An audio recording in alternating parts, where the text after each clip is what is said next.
Hi, everyone. Welcome to Tech Over Coffee. I'm Dave. And I'm Ben. We're excited to share another segment with you. First of all, we'd like to thank our sponsor, Chipola College, for this opportunity to film in their studios and have all this neat technology equipment and microphones and cameras, sound system. We're quite fortunate, Ben.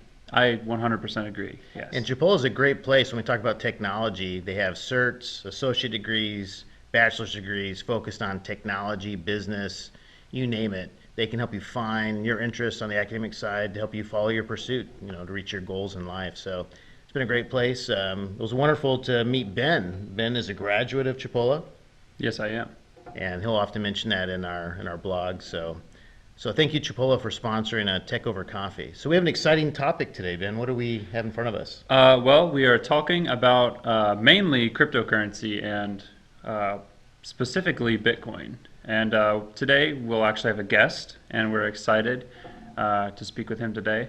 And we'll kind of go over the nuances of cryptocurrency. We'll cover kind of what makes it tick, as well as our thoughts and ideas on the future of digital currency. Yeah, our guest today, Jeremy Porter, we are so excited to have him. He is also a bachelor student at Chipola. But we were just fortunate to have him, as we are with all our bachelor students. They bring so much to the college, to the campus, to our online environment. Everyone has their own skill sets, and Jeremy in particular, he is a strong researcher, a strong applier of these best practices on the mining side, on the Bitcoin planning, on implementing what he's learned. He actually doesn't just talk about it, he puts it into practice. I mean, he's a leader locally, probably one of the main leaders in the panhandle for mining that I know. And A true financier. he is. So we'll welcome Jeremy, and we're excited to have him join us with Tech Over Coffee. So Jeremy, welcome. All right. Welcome, Jeremy, to the podcast. How are you doing today? Hi, Ben. I'm doing really good. So today we're talking about Bitcoin, of course. You're familiar with Bitcoin, right? I'm kind of familiar.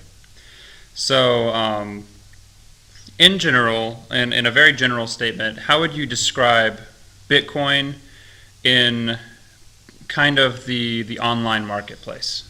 Sure. So, Bitcoin in the context of like the wider market, just as a strict definition, it's a digital currency. Right. It doesn't exist in any physical form. It's only data on a computer. But as far as everything else, you can actively trade it on specific marketplaces. Right. It is actually represented on the stock market these days. Like you can actually buy shares of I think it's the Great Bitcoin Trust or something like that.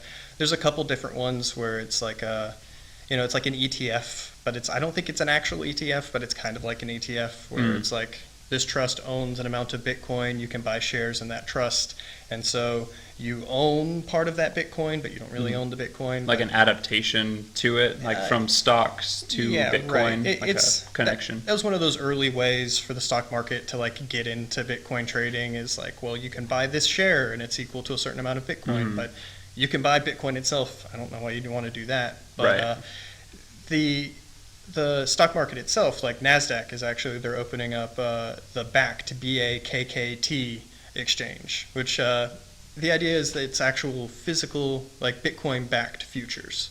So to explain futures a little bit, you're paying for something, a price today to acquire it in the future. So if the price changes in the future, if it's higher and you paid a lower price, you made money. But with BACT, you're actually getting Bitcoin in exchange for dollars. So it's getting out there into the open market. I mean, at one point it was a lot more scarce to you had to go to specific exchanges and you had to, do all of these things and know how to find it. Or in the very early days, you had to specifically mine it. Today, it's easier to just go out and buy it. Right, and I believe there's probably tens of hundreds of companies you can buy it from now, or you can go to exchanges, even some stock market apps such as like Robinhood. Yes. You can purchase Bitcoin or other altcoins, alternative coins. Yeah. There are a few apps. There's one called Abra that's pretty good. It's an actual wallet. You can actually buy Bitcoin. You can take the Bitcoin out.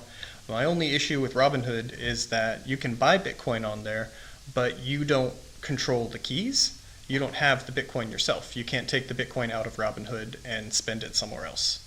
That's fair. It's mainly an investment piece Yes. on Robinhood. Yeah, I think that the Bitcoin exists in the back end. I'm trusting Robinhood that they're actually buying real Bitcoin and holding it Right. for you, but you can't take it off their app yet. That's interesting. In the future, if you can, that would be really awesome, Right. because then you'd be able to buy, sell, deposit Bitcoin into Robinhood. Like that's the problem today, is that you can't deposit Bitcoin into Robinhood and trade it. You have to take cash, US dollars, deposit it into rebuy Robinhood, it. buy it on Robinhood. So it's a closed ecosystem, not like most of the Bitcoin marketplace where it is actually open, where you can take Bitcoin purchased or mined or acquired from anywhere and bring it into the marketplace and sell it to an open buyer. Right. And speaking of this flexibility that in buying and having the ability to spend it or Right. send it and things like that, you were mentioning wallets. And for the audience, can you give like a general description of what a wallet is, how Bitcoin is, in quotations, held, and Right. things like that? Okay. Yeah. So I start off by saying it's all digital, right? So it's not right. physical, but then I say, well, you have a wallet and you can hold it. So a wallet is basically, I mean, to break it down, Bitcoin itself is just represented by cryptographic keys. Right. It's just data. Right. Yeah. I mean, it's something that basically you hold a password to, and by you knowing that password and no one else knowing that password, you're the only one that can do anything with it. So a wallet is basically a computer program, an app on your phone, or something, or even possibly an online service that runs the wallet for you. But it's a program that's connected to the Bitcoin network.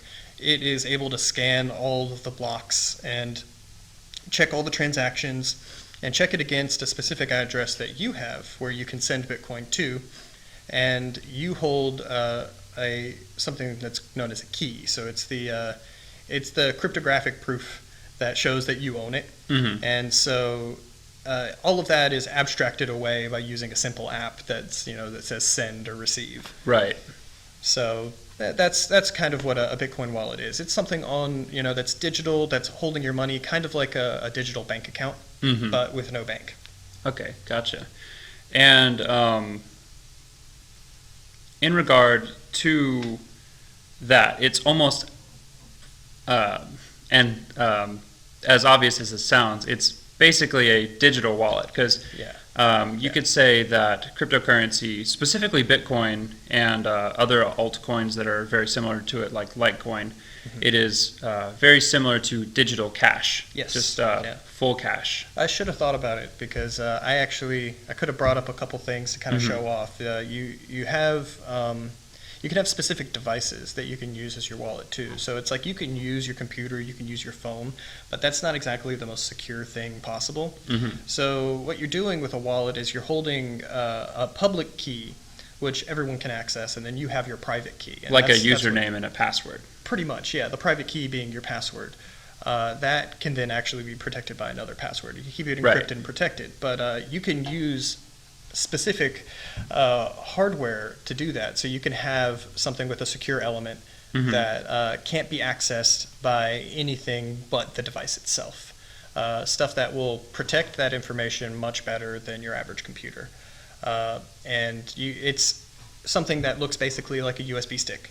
You can actually just use a USB stick if you wanted to. I mean, it's basically, you can keep this stuff either in a text file or you can keep it in like a vault. Right.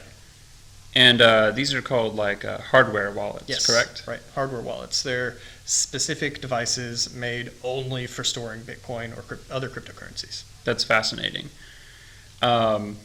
So in regard to not holding Bitcoin but using Bitcoin and spending Bitcoin, I believe from the news, places are slowly adding support. Yeah. Even brick and mortar stores. I remember reading about I think it was Home Depot now allows, I think, like a BitPay Yep. service, as well as I think Overstock.com. And Overstock's really into cryptocurrencies. They actually did they did like a token launch, I believe. Really? At some point, yeah. I'd have to look into it, but they actually are really into blockchain technology is what they're really into. So, yeah, you've got more institutional like involvement. You've got, I think even PayPal now is doing a cryptocurrency thing. They just announced in the last couple of days. I could see that. Yeah, it's digital payment processing, right? You've got Right. people that hold assets in various forms, and so if you've got the way to go and spend it in a store, and this is all stuff that's being accomplished through these big exchanges that are going out there, and they have enough liquidity now that, and enough people using it that you can actually go and, like you said, actually spend it at these stores. So you have Coinbase has a program with Coinbase Commerce. It gives you basically easy APIs and links and stuff hook into your business so you can accept and receive Bitcoin. You've got BitPay is a big one. You've got a couple different ones. Even Backed that I was talking about. They actually are setting up a whole payment processor backend to go for lots of people. I think they have deals with Starbucks. They have deals with a lot of different big companies, and they might be the ones behind getting it done in Home Depot, because what they're doing is they're hooking it into the standard Visa backends, Visa, MasterCard. Like basically, a lot of these payment terminals that are out there already support near-field NFC communications. So basically, if you have a card that has the ability to just tap and pay, Right. that's NFC. And so you can have Bitcoin wallets that have NFC capabilities that just boop. And if they can accept Bitcoin and then trade it into cash on the back end instantly, which they're able to do with these futures products, because you're basically able to accept this and sell it at the time.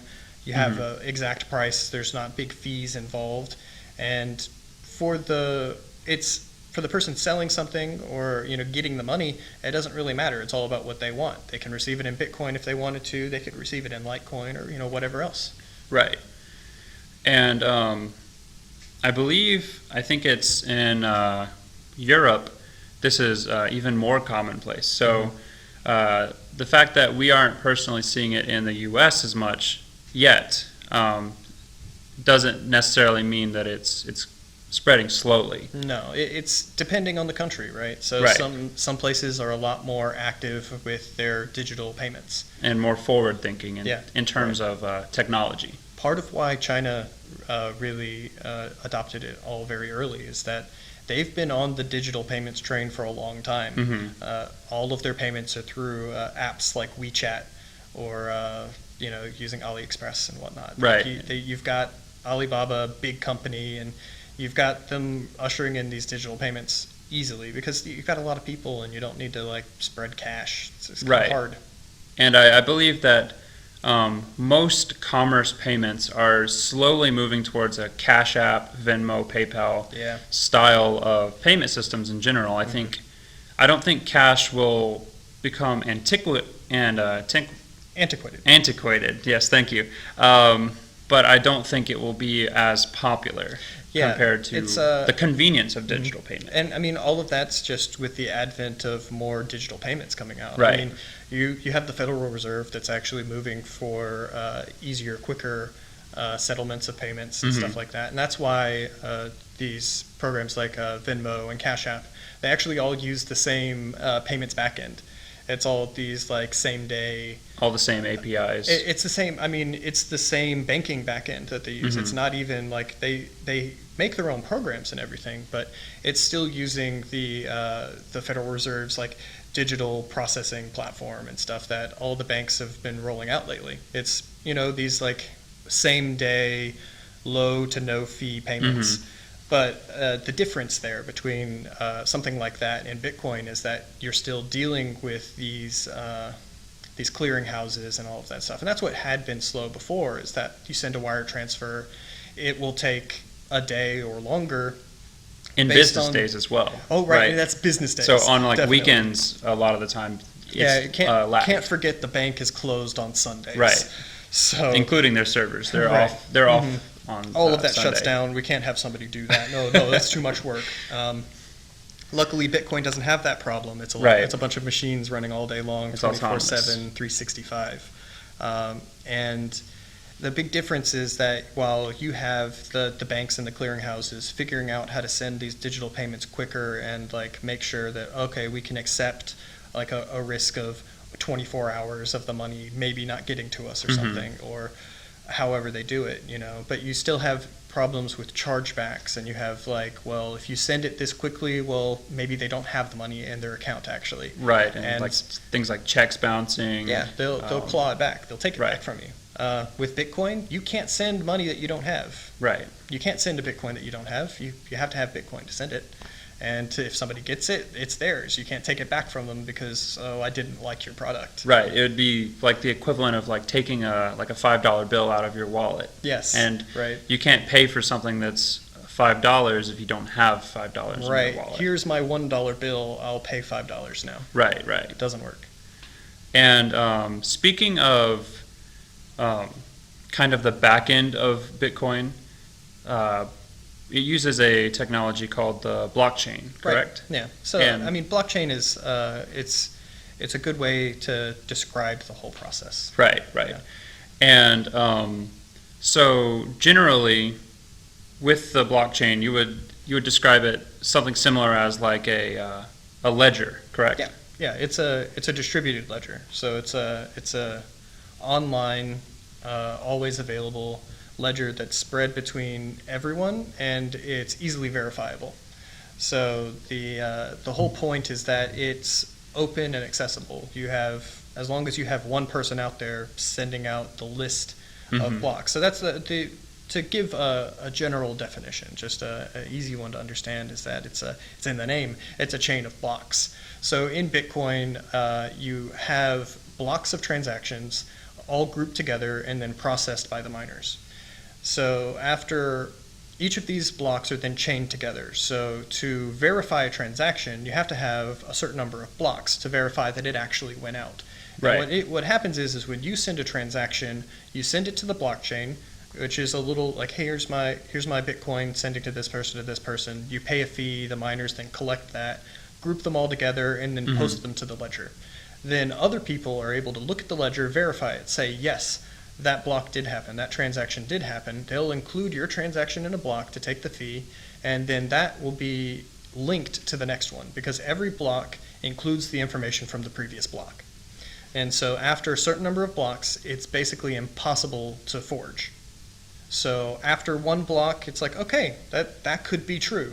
But if another block comes up that contradicts that one, well, then it becomes a race to see which one's the real one. So it's like people will jump on a different chain, and that's how you And this have is how mining works, correct? That's how mining works, yeah. So you just have big groups of miners that have machines all running all day long, soaking up as much electricity as they can, or actually as little electricity as you can, because it's Preferably. you want them to be as Yeah. efficient and as cheaply run as possible, because it's all about expense. I've seen some videos of miners in California where the warehouse could be up to like 120 degrees inside the warehouse, That's a just bad from move. miners, and they're having I think like tubs of water just in the warehouse to try to soak up that heat.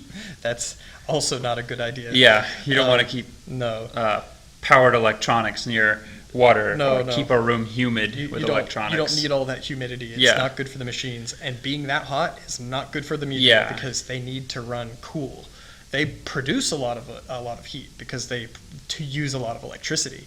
But you have to have ventilation. If you're going to have hundreds and hundreds of these like mining machines in a server farm, you have to have ventilation, and it's not air conditioning. I don't mean air conditioning. Some people will do that. Like you can have air conditioning for which seems more expensive than very it's worth. expensive. Very, yeah. I mean, it makes sense for like a standard server environment to like have an air-cooled server room, but that's because these machines it's different. With Bitcoin, if you're spending you'll be spending twice the amount of electricity to cool it off. So instead, you just have them point all that heat outside. You just run big fans and just blow it outdoors. and just hope that the fans can keep up and don't burn out all your chips, because they're expensive machines, and if you run them hot, they will die. And I believe due to the competitive nature of the mining environment now, most hardware can't keep up with specialized equipment. That's been like that for years. Just completely dispel the myth. In the beginning, you could mine Bitcoin with your laptop, and you could get 50 Bitcoin a block. And so just so everyone knows, a block happens more or less every 10 minutes. That creates a certain number per day, and if you have more than that, the difficulty gets higher, so it actually becomes harder to find the blocks. It's all part of the difficulty algorithm to ensure that a certain amount of Bitcoin is produced over a certain period of time, because in total, only 21 million Bitcoin will ever be created. And doesn't it halve after every certain amount? And that's part of why a lot of machines today are not worthwhile to run, because it's all part of this mining dynamic of to make money, your electricity cost has to be under the amount of Bitcoin you produce. Right. And if you're just producing to hold it, then I guess it doesn't matter if you're not really trying to sell it immediately. But most people that are actually trying to mine for a profit are running on cheap electricity with very, very efficient machines, because the halving did just happen. It started at 50 every 4 years, or equivalent to 4 years of blocks. It's not actually in time, because it's all computer programming, so it's not, you can't just say in 4 years, because it doesn't understand what 4 years is. Right. It's almost like an inventory kind of thing, the inventory of Bitcoin. Right. The algorithm keeps it in a range. It's supposed to be every 10 minutes. Sometimes it ends up being 20. Sometimes you get one in 1 minute. So you'll have one take 10 minutes. Sometimes it takes even longer, just because of how difficult it can become.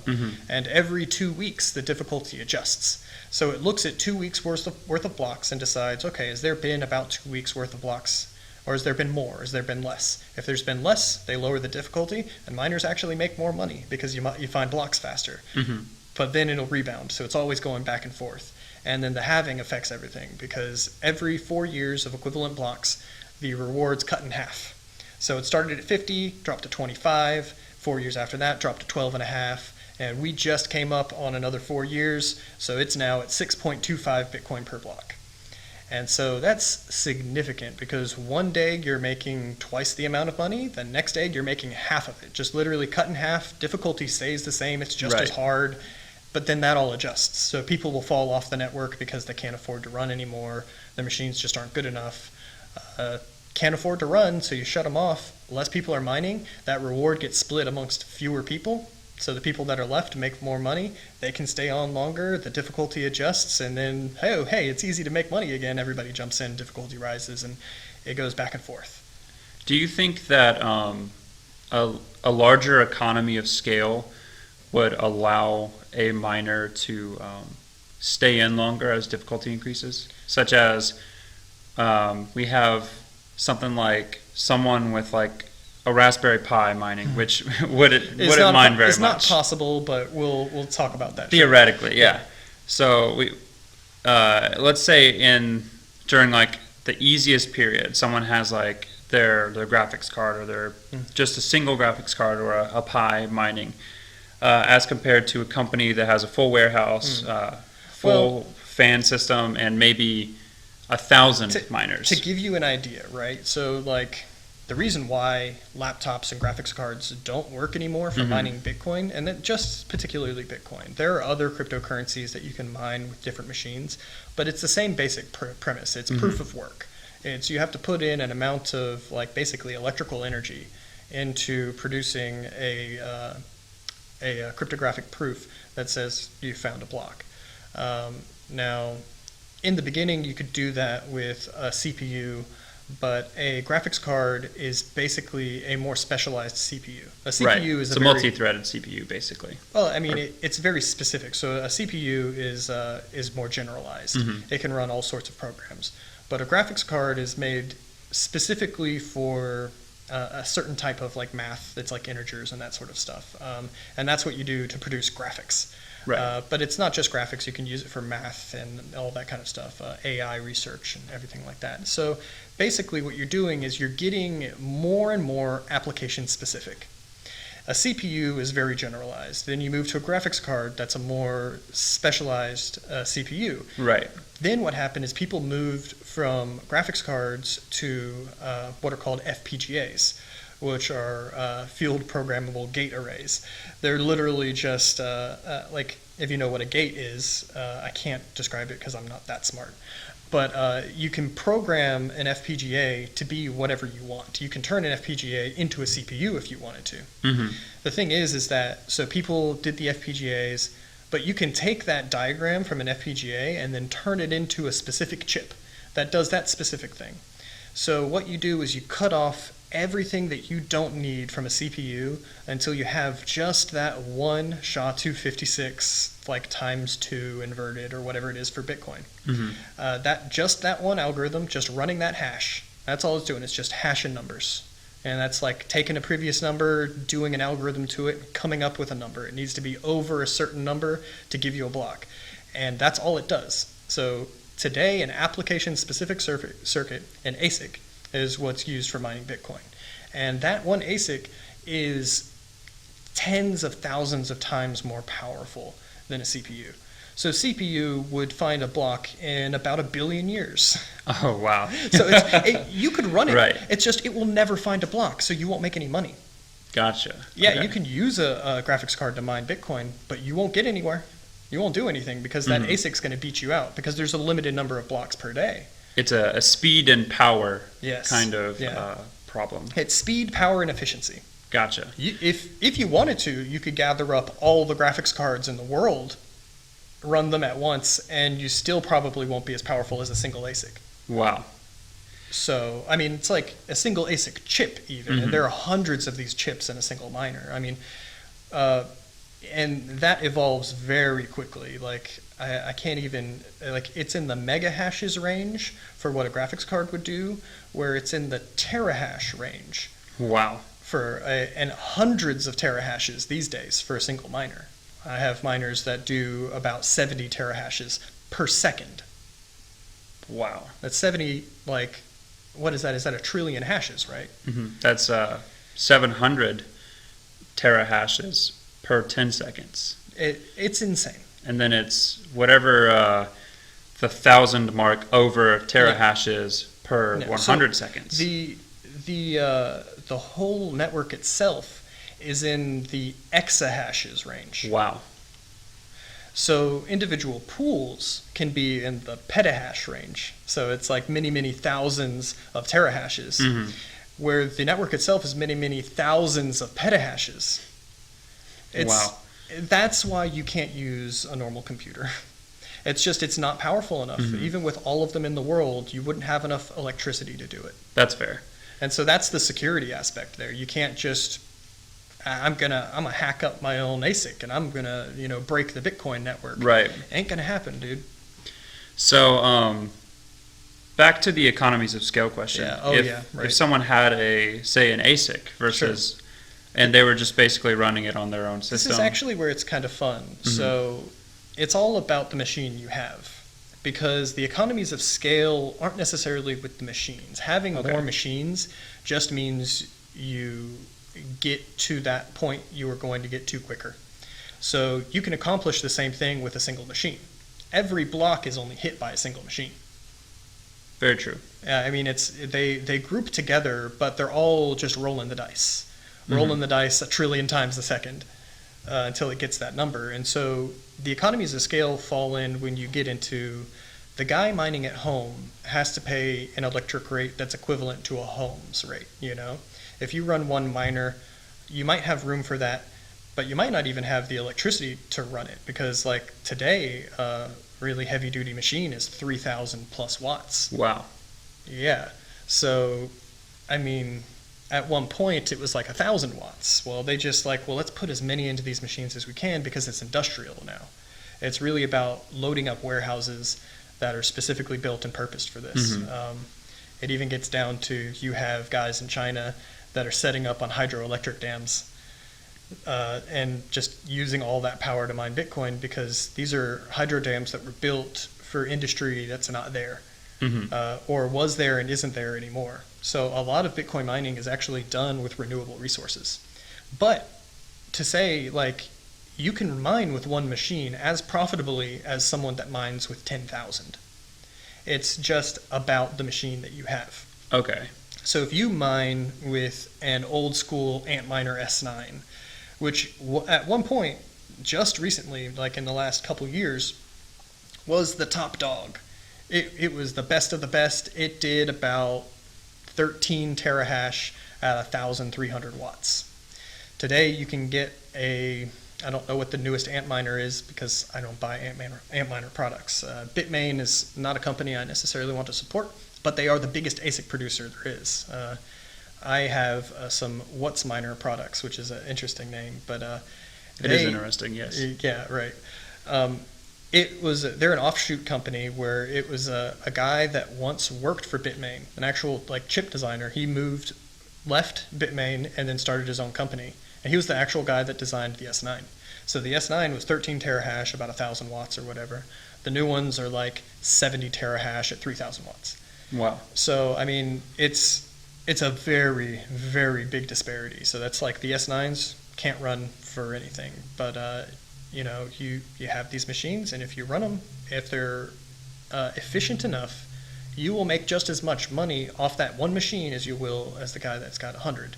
But the guy with 100 is probably negotiated for a better electric rate, or he's got solar panels, or he's got something like that where the economies of scale come in not necessarily on the miners. I mean, you can get good deals buying 100 miners. Right. You'll buy them wholesale and you'll save money. That's good.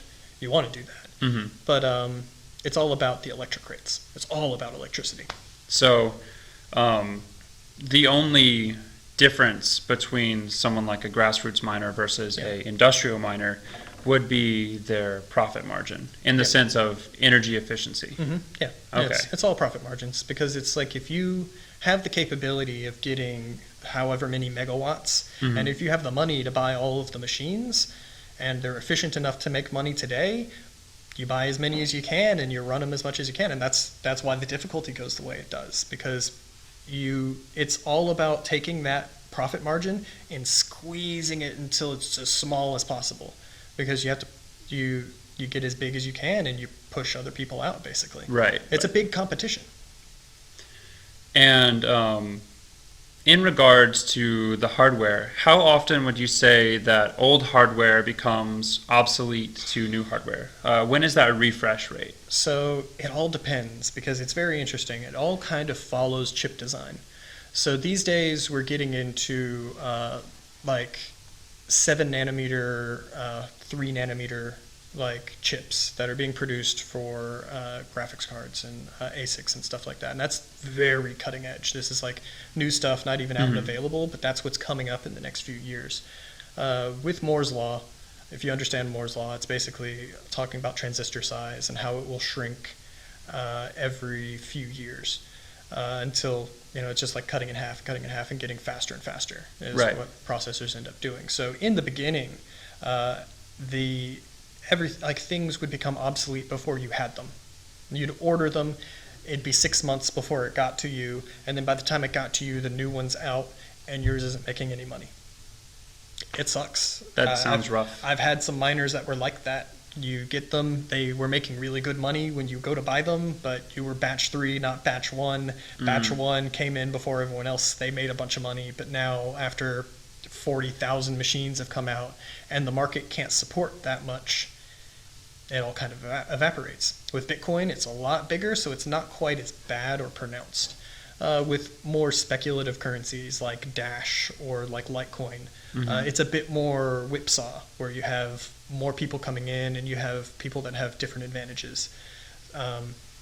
But for like Bitcoin miners, as we've gotten further along, it's the advancements don't come as fast. Before the S9, you had like the original Antminer, the like S1, the S2 or whatever came out not even a year later or something like that, and it was already like twice as efficient, because they were moving from like 100 nanometer to like 80 to like 40 to 20 to 16. So it's that every one of those cuts becomes more efficient, because it's basically you reduce the transistor size, you reduce the amount of time it takes for the current to go through, so it's more efficient.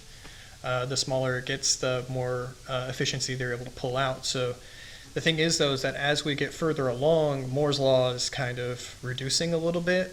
It's taking them longer to find these like smaller node sizes, or to get them right. I mean, you look at how long it took Intel to get from their 14 nanometer like Skylake processors that have been around forever, and then AMD like comes in. It's like, well, Intel struggled. They've not really been able to get past that. They've had like big foundry issues and all of that. But you've got big companies like TSMC that have powered through, invested billions and billions of dollars into building these like state-of-the-art factories to like go to these nanometer tiny sizes. Like, can't even imagine how small this is. Like, smaller than like the width of a hair, turning even grains of sand into this like powerful machines. And so these days it's not as pronounced, the effects. Like, you have, at one point you would go from that S9 that was doing 13 terahash, the next one that came out was doing 25, and it was happening very quickly. Over the last 2 years, you had like machines that were rolling out that were twice as efficient almost every 6 months or so, or they were at least being announced. And then now it's like the next machine that's coming out at the end of the year looks like it's about 20% more efficient than the one that I have. And that could be based on tuning and all of that kind of stuff. So it's not necessarily like getting completely destroyed. But it's the idea is that slowed down a little bit. Well, the economies have become tougher to meet because you have a lot bigger players involved. You have people that have better, you have people that have been doing this for a long time, that have acquired the resources to do it cheaply enough. And then the machines are taking longer to become better. So it's actually, you're having, hopefully, machines that will last a lot longer. The S9 lasted a lot longer than the ones before, and the ones currently should last a lot longer than the S9. Well, that's good. That would definitely allow people to kind of break into the market a little bit easier. Yeah, hopefully. Where instead of investing maybe $50K into a full set, maybe wholesale or something, and then finding out that by the time they arrive, all of their hardware is now useless. It's too just old. bricks. Yeah. Which is good, because that allows for it to be a little bit more of a competitive environment in that sense. Well, the whole goal is to be a bit more decentralized, of course. But with mining, it's one of those things that, because of economies of scale and because of just the natural state of that competition, you do have big players that can kind of push it around a little bit. And it's still kind of being that way, but you have more people getting into it. And I mean, there's always someone trying to get into mining. Right. I would say it's definitely, it definitely feels almost like the 2000 gold rush, the 2000s gold rush. Sure. But I mean, I feel like every 20 years there's a technology gold rush in that sense. I mean, the internet was before that. Absolutely. I guess we could say space was before that, with the space race whenever we were in that the kind Cold of War. really pushed us forward on our technological front. And I think that digital currency and the way that it's going could definitely propel really everything forward. Oh, yeah. I've seen a lot of articles about how the blockchain could be used for more than just finance and investment. It could. Some companies are building their entire framework around blockchain technology due to its what's the word? Like its consistency. Yeah. Almost. It's reliability. There's a lot of reliability to it, but it's Bitcoin kind of hit that like magic bullet sort of thing. Like, it performs its function flawlessly. It's run for as long as it's been on, and it's never had any problems. It's never stopped, and that's, I think, what people kind of want. But for some things, I don't know if blockchain's necessarily the best answer. Sometimes just using a normal database is a better idea. But for different applications, if you can find the right application for it, it's a good move, because you can take away the centrality of it all. You don't have to worry as much about it's like it takes away that part, and it gives you more security. So people have tried to use it for, say, medical records, because you can, have your medical records updated, kept on a blockchain that's available, Right. and you don't have to worry about it being stolen or misappropriated. And you can use these same cryptographic principles of private keys and public keys to protect a lot of things, and it makes a lot of sense from a security standpoint, definitely, and especially in payments. And that's just the easy answer. People have tried to figure stuff out.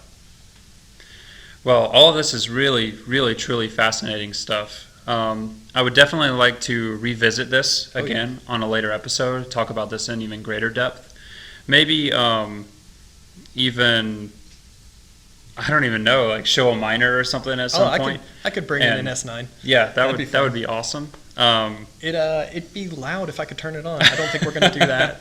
That's fair. People would not like it. But yeah, bring one in, open it apart, take a look at the chips. And thank you for listening to this Tech Over Coffee podcast. Again, thank you, Jeremy, for coming on. Absolutely. Thank you for having me. We would definitely love to have you on future episodes. Oh, I'll be back. And if you like this podcast, please follow us and subscribe to us wherever you're listening.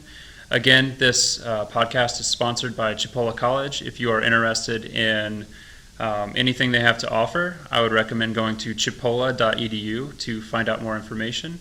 And again, thank you for listening, and we hope you have a great day. Bye.